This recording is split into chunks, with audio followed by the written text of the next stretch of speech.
Hello friends, welcome to Silas Building YouTube channel, and it is going to be very interesting in this space. We're going to be speaking about something very important. Now, I want to ask, if you knew I was going to open a YouTube channel, I'm going to start a YouTube page, what would come to your mind that I'm going to talk about? Just give a wild guess. Leadership, medicine, health, fitness, maybe religion, politics. What do you think? Okay, so here's it. We are going to be talking on relationships.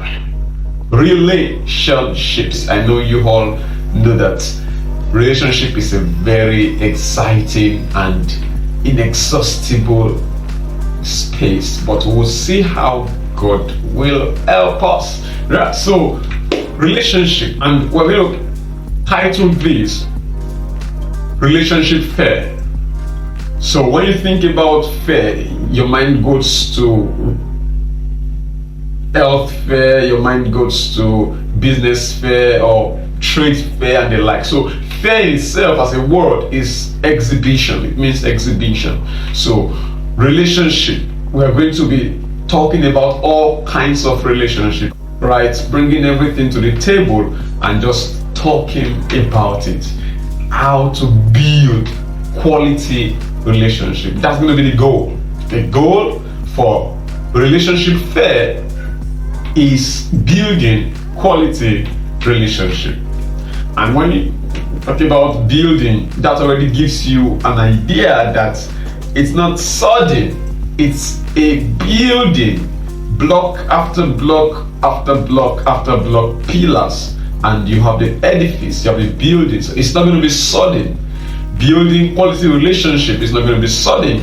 Now, quality meaning strong, something that stands the test of time, something that is solid, something that is of value, of worth, that stands the test of stress test, that stands the test of time.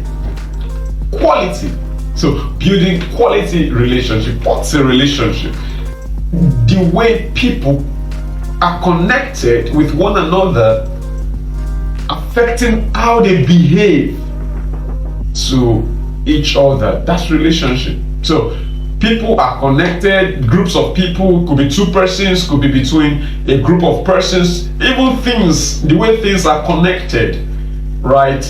It's relationship. So essentially that's what we are going to be speaking about on this series, Relationship Fair. Beautiful. So what makes a relationship to be of quality and to last? What makes a relationship to be a qualitative relationship? What are the building blocks for a quality relationship?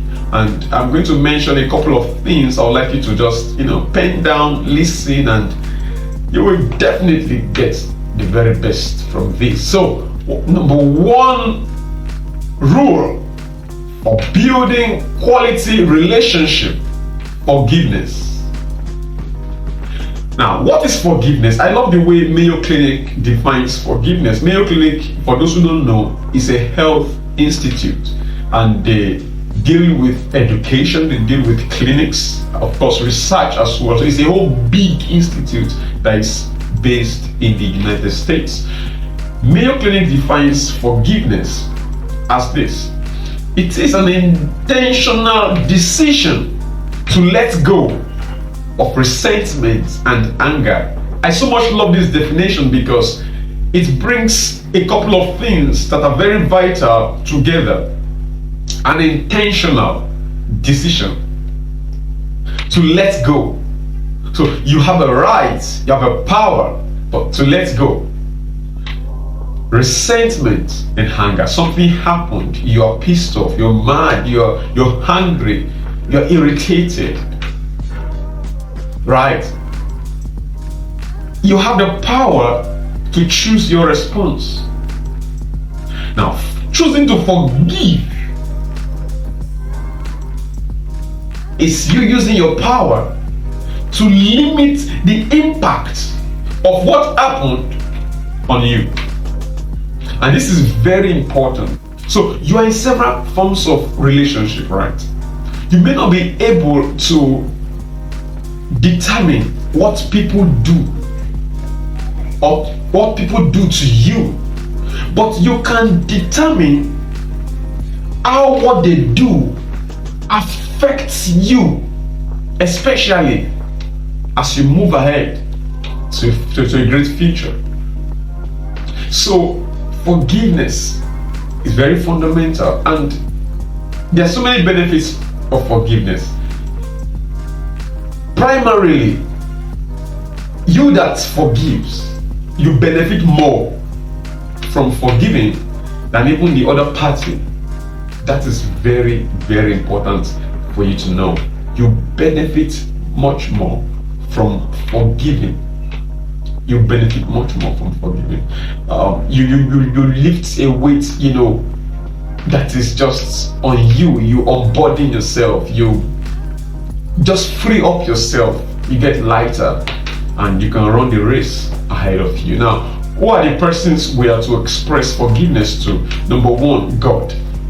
And this will surprise you, because forgive God? What do you mean by that? Yes, you need to forgive God. If you see your relationship with God more like a friendship, you realize that there will be moments God will ask you to do something, and that wouldn't be very comfortable. Sometimes God will give an instruction to help you, but momentarily may hurt you, particularly hurt your flesh. So in that situation, what do? You forgive God. Now, it's very possible you have expectations and God does not meet your expectations. You expect this and God does that. You are waiting for this and what you get is that. What do? The Bible lets us to know that His ways are not our ways. His thoughts are not our thoughts. While we strive to get into alignment, there will be that moment or those moments where before we do understand, we forgive Him, we walk with Him. Some persons are angry with God. Some persons are offended by God. They say God offended them. In fact, at the extreme, some persons are bitter against God, against your Creator. It can't be well with you like that. So whatever has happened, you feel God hurt you, forgive God. And work on that relationship with God. Make it cordial, make it smooth. He loved you before you first loved Him. He forgave you already. So we've got to forgive God. Very, very important if you're going to build a quality relationship with Him. Number two, expressing forgiveness to our parents. Now, our parents are amazing, our parents are loving, our parents are awesome, and they do a number of things out of love, out of desire to see us, excel. But you will agree with me that our parents are not always right. Sometimes they may do things in zeal, but with limited knowledge. And the impact of what they do varies from person to person. So it's something that you need to just understand, that your parents, they love you and they do certain things. You appreciate some you don't appreciate. But you have to forgive your parents. You can't afford to put your parents in that prison where you refuse to forgive them. You have to forgive your parents. Very important. Very, very important. There are persons who would have been hurt by their parents and they don't talk to their parents. They don't engage their parents on anything that concerns them. No. Some persons have their parents even in homes, nursing homes, geriatric homes, and they don't visit them because they are unhappy with their parents. Their parents did something that they didn't appreciate, and they are paying back, not forgiving their parents, leaving their parents in the hospital, in the nursing home to just die like that. That is not the best. Forgive your parents. I understand there are several things, that happens, and sometimes it's really, what if your parents actually attempted to take your life? What if your parents attempted to kill you? But then, did they succeed? If you're listening to me right now, that means they didn't succeed. And if they didn't succeed, you can still forgive them. Yes, you can still forgive them. That's the height of it. But you can still forgive them. You can still forgive them. So, forgive your parents. They didn't know better. So, just give them a chance. Now, your siblings. This is a third category of persons we need to express forgiveness to. You like the company of your siblings, and I'm sorry, those of you who are only child and all, but that's okay. You'll be fine. So, our siblings, is important you forgive your siblings. As much as our siblings, we can enjoy their company, there will be moments where your siblings might annoy you. Your siblings can be very annoying. Sometimes you have your siblings who maybe owe you, who steal from you and all of that. But you have to still forgive your siblings. Forgive your siblings. And it's possible you even have siblings who have done things out of maybe wicked acts. Very, very, very, very wicked acts. So you have to. I know the impact of such actions vary from person to person.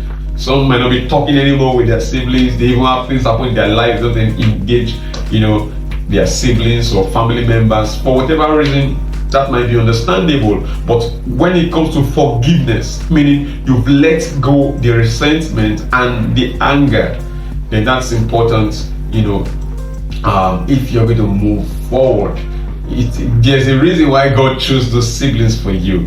We never chose our parents, we didn't choose our siblings. God did, and He had a purpose for that.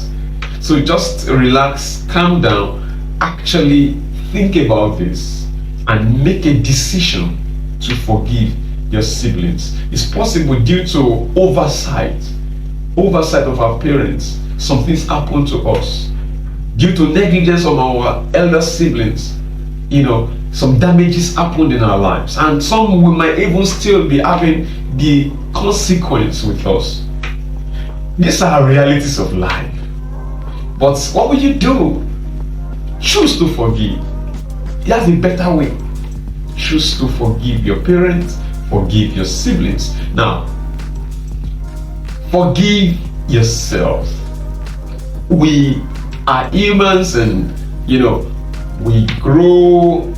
The more we learn, the more we get exposed, the more we know, and the more we realize what we don't know or what we previously are ignorant of.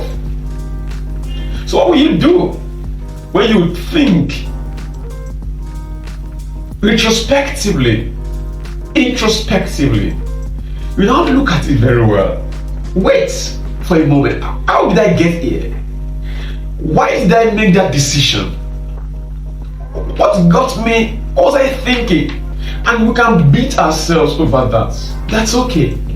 We can learn from whatever it is. But it's very important we forgive ourselves. Many people forgive others except themselves. No, forgive yourself.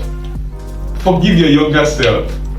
Forgive your ignorant self. Forgive your gullible self. Forgive your adolescent self.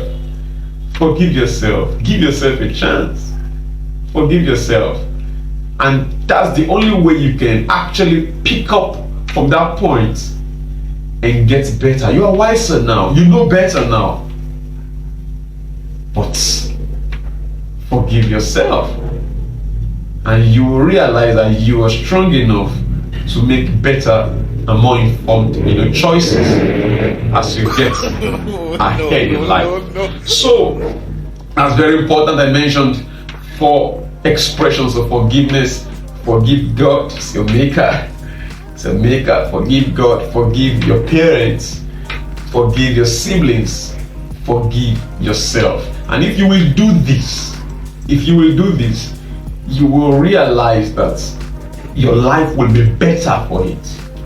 You will have a more quality relationship with these persons. Now, you need a quality relationship with yourself. You need a quality relationship with your siblings. You need a quality relationship with your parents. You need a quality relationship with your God. But if forgiveness is not at the center of this, there's no way you will have a quality relationship. There's just no way. And when you are choosing to forgive yourself, yes, I understand we have the regrets and all of that, but if you don't balance regret with gratitude, the truth of the matter is this: you will have a distorted approach to life's event. You need to look at life in a more holistic way. And there's something called systems thinking.